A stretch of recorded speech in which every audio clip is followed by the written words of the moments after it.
Hi there, and welcome back to Building Your Leader Brand. My name is Bob Gentle, and every week I speak with incredible people who share their secrets to building, marketing, and monetizing your expertise and the mindset you need for your business to grow and thrive. If you're new to the show, then while you have whatever device that is in your hands, or on your lap, or in front of you, take a second to subscribe. That way you won't miss a single thing.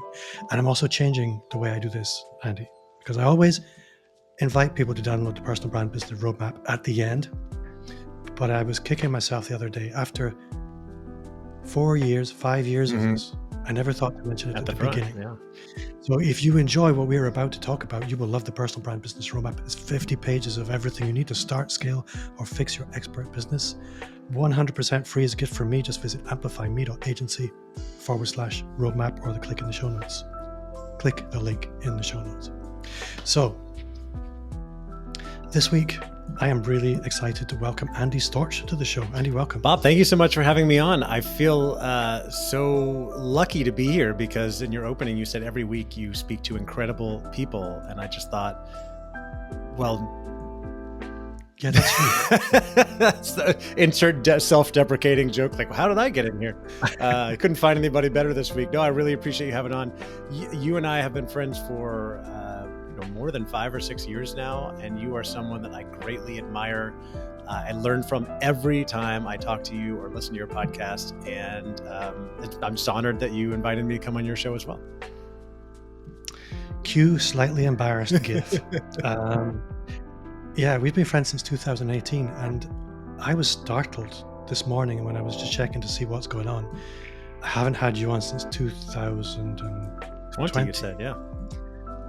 4 years since you've been on the show. So I'm embarrassed by that. So as you said, we've been friends for a long time. I equally admire everything you're doing right back at you.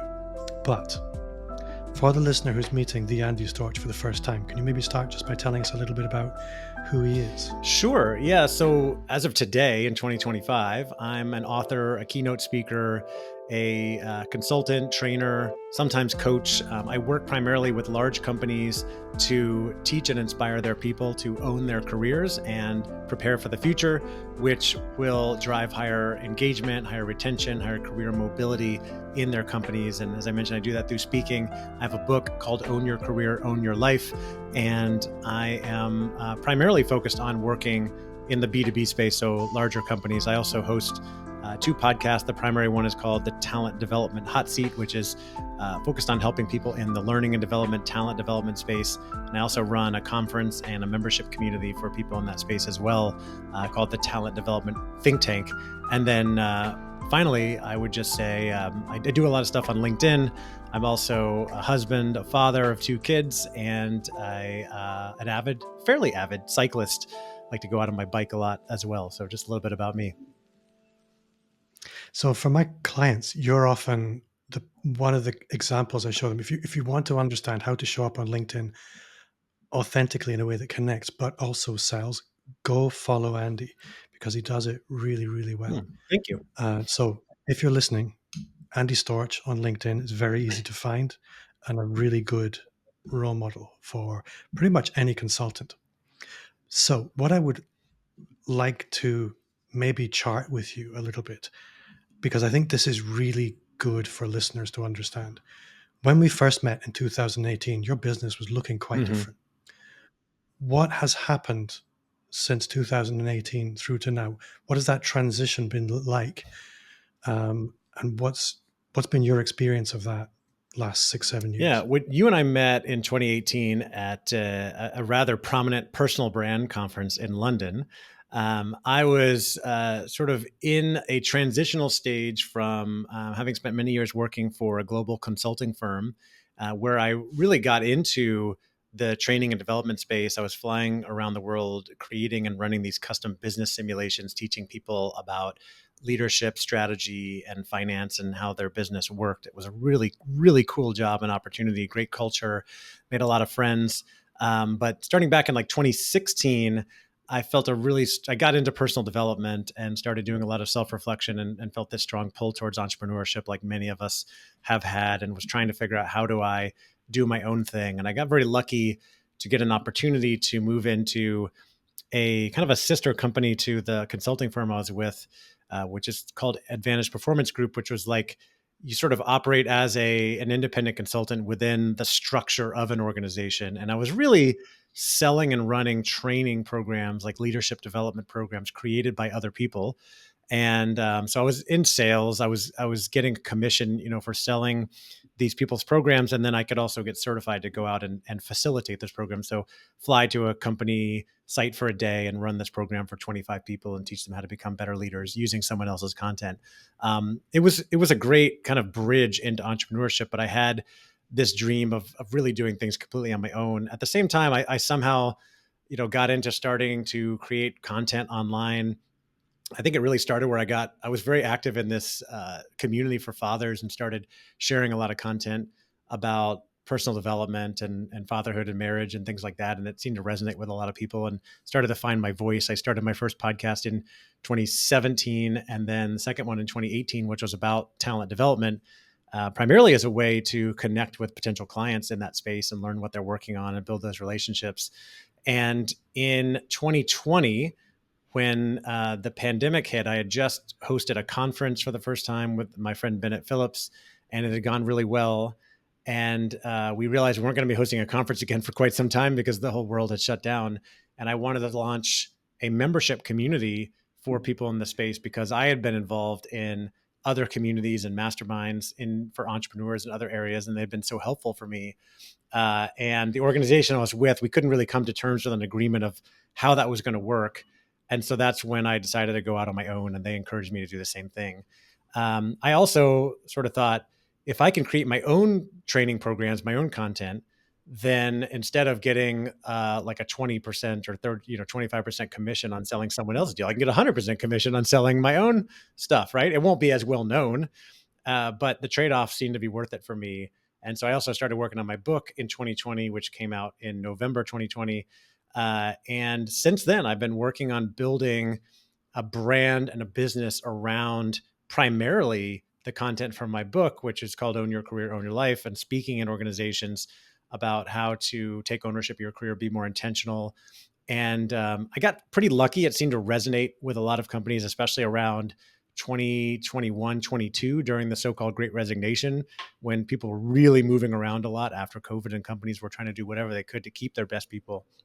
And so that worked out quite well for me, created the training program from my book, and really was fulfilling the dream I had to be a keynote speaker and to be running my own stuff. And at the same time, I kept the talent development thing going. The conference I brought back in 2023 and ran again in 2024. And we can talk openly about that, what it takes to run a conference. I know you've run some events and been to events, and it sounds really cool, but it's also a lot of work and not always that profitable. And then still run the community. And, I've been through some ups and downs, but it's been just an incredible journey to be able to build this. And I've learned from so many great people like you and others that I follow and I'm friends with along the way. And I'm just always trying to get better. So one thing I'd really like to explore with you is a lot of consultants struggle to achieve what you've achieved. They kind of often struggle to get any kind of momentum with sales, marketing, and especially the more high level productization. I think what you're doing in terms of the speaking and the keynoting, a lot of people want to eat your lunch, and yet they don't even take the lunchbox out of the cupboard. And I think, I'd like to try and understand from your perspective, why do you think looking backwards, not backwards, maybe that's a cruel way of putting it, but when I meet an expert in anything, or somebody who has become at ease with what they do, they've got shortcuts, they've got scripts, there's the way they make things work. And they know that when they look at other people who seem to be struggling, they know why. And yet you can tell people as many times as you like why that is. They don't hear it for some reason. So the short version of this question is, what do you think are the biggest mistakes you see consultants making when they're trying to move beyond the simple low-level consulting that is the meat and potatoes of the consulting Yeah. business? Well, I think first and foremost, one thing that's helped me become successful is that I've leaned heavily into my strengths. So, doing a lot of reflection to figure out what am I good at and what am I not good at. And so, I'm very good in front of an audience, speaking, facilitating. I really enjoy it. I get energy from it, and I find that I'm talented. People compliment me and tell me that I'm really good at it.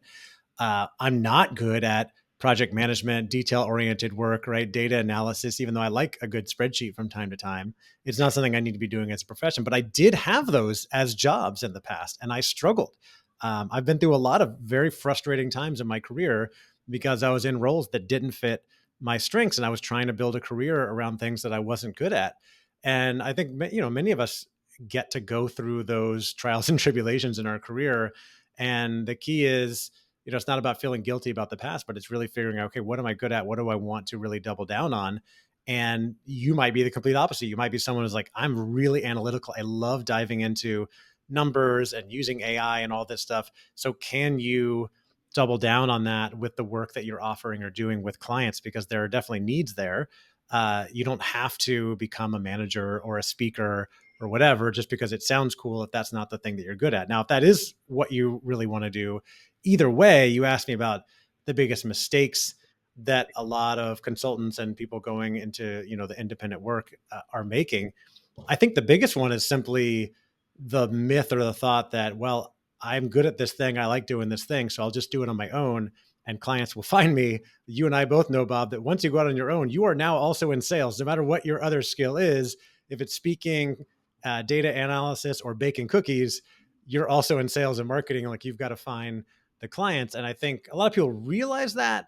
And some people do well to go out and tap into their network and get their first 2 or 3 clients, but then they get really busy with the client work and they don't make time for sales or marketing. And eventually that client work ends and there's nothing there waiting for them. And so I've never been perfect at this, but I try to stay in the cadence of always doing sales activities on a weekly, daily, weekly, monthly basis where I'm reaching out, connecting with people, having conversations, because especially in the corporate world, the sales cycle tends to be 3 to 6 months or longer sometimes. And so you need to be having those conversations regularly so that, when one thing ends, the next one is hopefully coming at some point. I think that's the biggest thing. Yeah. And just leaning into that and saying like, I may not be the best in the world at sales, but let me learn as much as I can about it and commit to consistent activity to make sure that I'm having regular conversations that turn into more work. I think that's really important to hear because I think when people watch people like you on LinkedIn, for Mhm. example, it kind of looks Right. easy.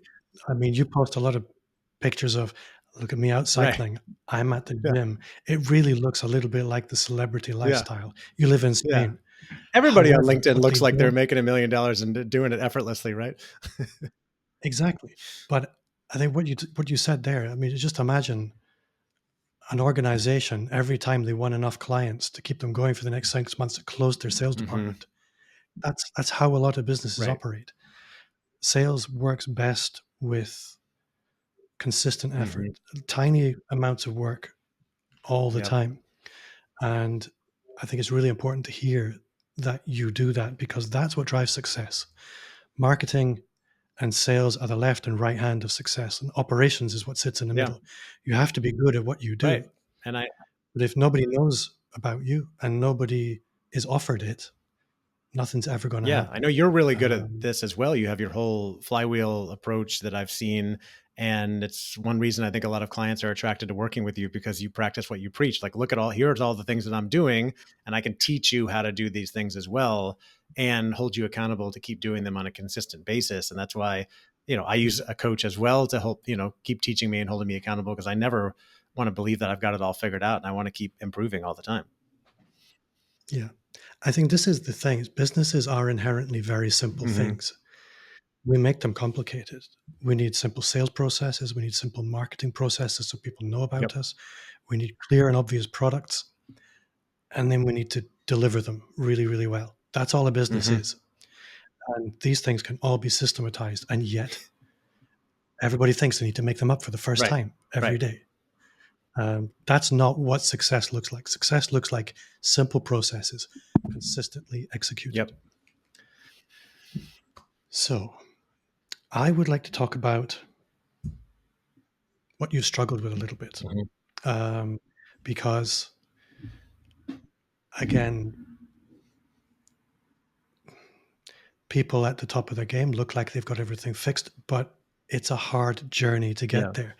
Um, of all of the things I've spoken about there, the operations, the marketing, the Mhm. sales, the productization, and the operations, what do you struggle with the most, or what have been the highlights for you in terms of challenge over the years? Yeah. So I mentioned I'm not detail oriented. I've definitely struggled with that. I mentioned I came from a consulting background. When I worked in the consulting company firm that I was in, they had what was called a triple threat model, where you needed to be really good at facilitation, at project management, and at sales to do really well in the company. And it turned out I was very good at facilitation, which is getting up in front of the room, delivery. I was pretty good at sales, but I kept making mistakes when it came to the project management stuff. It just didn't suit me. And now I have worked hard to build a business around my strengths, but there's still a lot of things going on because I have a hard time focusing on one thing. So I mentioned, I've got speaking, I've got a training program, I've got two podcasts, I've got a conference and community. And so I've learned that I can't manage all of these things on my own. If I don't have some type of help, then I'm going to drop the ball somewhere. And so I've been a big fan of leveraging help from a virtual assistant really ever since you and I met, going back to like 2018, 2019, learning from others who had done that. And I've had some good ones and some bad ones. I had a woman named Stephanie who worked for me for over 4 years, who really helped me organize and grow my business. So that's been a big one. Knowing my limitations in terms of like keeping everything together for my business. And then I've definitely struggled with sales at times. I've struggled with confidence. I've struggled with consistency. I did really well in 2022 and 2023, but then 2024 was a very frustrating, challenging year for me. As you and I have talked about this, but part of it was a change in the economy and budgets and sort of the um, what companies were looking for. Part of it was also because I didn't mention this in the intro, but I moved in 2023, my family from the United States to Spain. We live in Barcelona now, just for the lifestyle and the culture and the experience. And I kind of leaned into that, and I was doing a lot of fun things, and I really wasn't focused or spending as much time on the consistent sales activities, the things that I know I needed to do. And I might have even gotten a little overconfident from the success I had had in the past. And so I had a tough year where a lot of things didn't come through. I hosted a conference that went well on the surface, but was not profitable. And I think I also had a bit of a crisis of confidence as a result of that. And so I knew I needed to do something different coming into 2025, and vowed to really make some changes to commit to more consistency. I hired a sales coach to also be my sales manager, and not only teach me, but help me, but hold me accountable to the things I need to be doing. I've taken out some of the distractions in my life and committed to really focusing in on those regular sales activities in 2025. And so far, it's really been paying off with a lot more uh, activity, conversations, conversations, gigs, sales, you name it. Like, things have been really going back in the right direction. And while there are macroeconomic changes that happen that are definitely out of our control, I think the biggest takeaway lesson is to, even when things out of our control are not going that well, to focus in on what's in our control. And usually it's, what are those consistent activities or actions that I can take that are going to help improve my situation and either get me more sales or get me in better shape, or whatever it is. I've got goals this year. The main goal is to grow my sales, but I'm also planning on publishing another book, and I have a secondary goal to learn more Spanish. Well, guess what? If I don't consistently take classes or lessons or do the things, like, Spanish is not going to magically pop into my head. And it's the same thing with the sales activities or fitness or anything else as well. So I'm interested to know from you, in your business day to day, what do the non-negotiables look like for you? Um, I think it's very easy to kind of wing it, and I Mm-hmm. think a lot of business owners do wing it. Success doesn't like it when we wing Mm-hmm. it. So for your 2025, what does your daily non-negotiable look Mm. like? I have a lot of daily activities, more on the personal side that I find support me really well. Like I meditate every day. I generally read a little bit and write my gratitude and uh, eat some healthy things, get some exercise, things like that. But from a business perspective, I won't say it happens every single day, but the goal is definitely to do some business development every day where I send out a few messages to try to book meetings. I follow up on conversations I've had or opportunities that I've uncovered.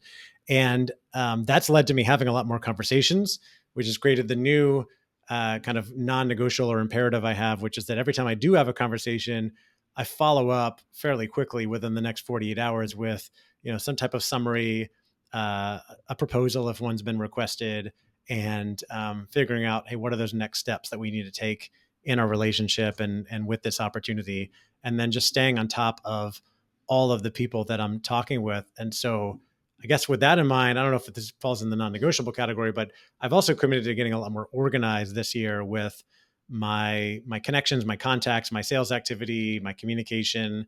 And people do this all different ways. I've used different CRMs in the past, like HubSpot, but this year I've really doubled down on using Notion for just about everything. And it can be any platform, but I think one of the most important things that sometimes gets overlooked is just keeping everything really organized in one place that's easy to access and easy to use for you. Yeah, I absolutely agree. I think I always experiment with new things, but everything always seems to come back to Yeah. Notion. Um, It's interesting, right? The first time I tried to so use it, I was very I didn't like it and I was resistant and I quit. I was keeping all my notes in like Google Docs, and I realized like this is just not serving me very well. If I go back to search, it's so hard to find things. And then I said, okay, let me go back and try Notion again. And then I just really fell in love with it. This was probably 2 years ago. And I've slowly just put everything in there, and it's all just so searchable and easy. And once you have AI that, pay extra for the Notion AI, it can create things from the notes and stuff that you're doing. And I just find it's not perfect, but I do find it really, really helpful. so let's move to part two, and this is really where I want to look at things people listening can just go and Mm, do. So the kind of things I'm looking for here are mental models that you find really helpful, or books that you think everyone should read, or tools. We mentioned Notion, that's gone mm. now, that you love. Little hacks, anything. Three things that people could just go and do and be a step forward in building, marketing, or monetizing their own personal Yeah, brand. I like it. I'm looking at my notes and I'm like, oh, I already used two of the things that I was going to talk about. One is Notion. The other one is hiring a virtual assistant as soon as you can to offload some of those either lower value tasks or things that you don't like doing or not very good at, so that you can focus your time on the quote unquote higher value things that are better use of your time, like sales activities or delivery to clients. And so I'm always trying to get better at that and listening and following other people to see what are they doing with virtual assistants, looking at different guides. I was just listening to a different podcast this week about it, and trying to improve that process so I can really get efficient, as well as, you know, excuse me, talking to friends like you and other business owners to find out how are they organizing things, whether it be Notion or anything else. I've had a couple of good conversations like that recently. Just started using Fathom again, because you Mhm. recommended it to summarize conversations I'm having, and then I'm working on getting those into Notion. But I want to pull back and take a little bit more of a philosophical approach to this. In my book, I have a middle section that I also talk about in my keynotes, which are the three steps, three things you can always be doing to set yourself up for future success. And I think that these things are relevant to anybody, no matter what profession you're in, whether you're an entrepreneur or you are an employee, a corporate professional.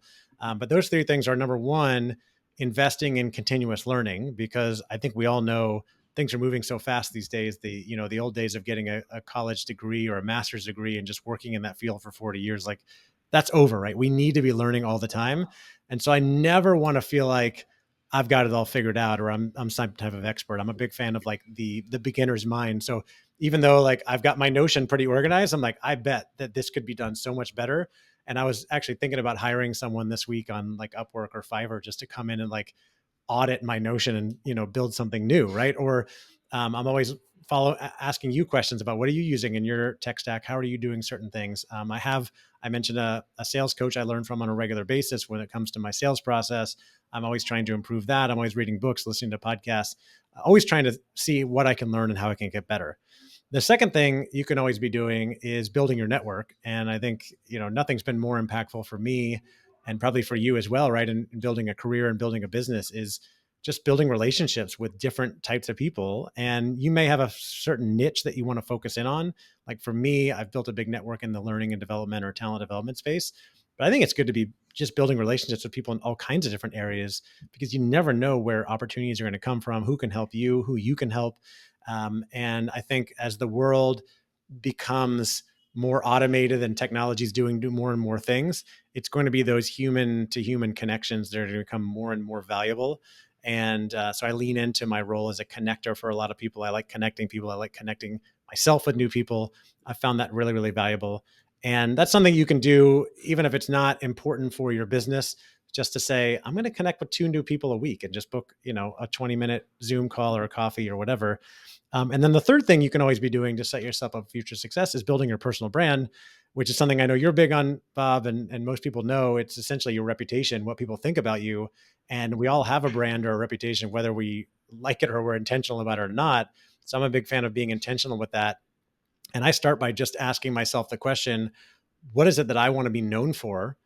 And then asking on a regular basis, am I acting in alignment with that brand, that thing that I want to be known for? So for me, I want to be known as someone who's kind, generous, helpful, inspiring.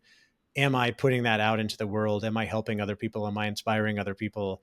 And I think that this is something that even corporate professionals, especially, can be leaning into to separate themselves in the future. And as you know, Bob, I'm working on a new book on that topic with a friend of mine, Mike Kim, all about building and owning your personal brand in the corporate space, because I think it's going to become more and more important. And if you're an entrepreneur, following someone like Bob and learning from him and others about how to build a personal brand can really help separate you from others in growing your business and your thought leadership and that sort of thing. You know what I love about all three of those things is the more and more accessible, really good AI tools become, the easier it is to not do all of those three things. And yet, each of those three things becomes even more profoundly important as currency. So I think a lot of people listening will think sort of the learning, yeah, I can ask AI almost anything these days, but that's not supporting your creativity, which is not supporting your Right. ingenuity or your ability to dynamically operate in the world. That's what learning actually facilitates, is your ability to be inherently and instinctively creative in the moment. The more you lean on AI for that, the more you stifle that. And that holds you back in so many ways. With the network side of things, the connections between people are everything. I think a question I ask all the time is, opportunity comes through one of 4 doors. It can come through outbound sales, it can come through ads, it can come through content and content marketing, or it can come through relationships. And in every case, the most successful people I speak to, they'll have all 4 doors covered.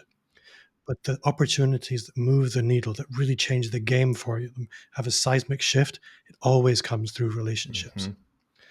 And your personal brand, again, with AI, I see a lot of people looking, well, I could make faceless content. I can generate text content. I can create images.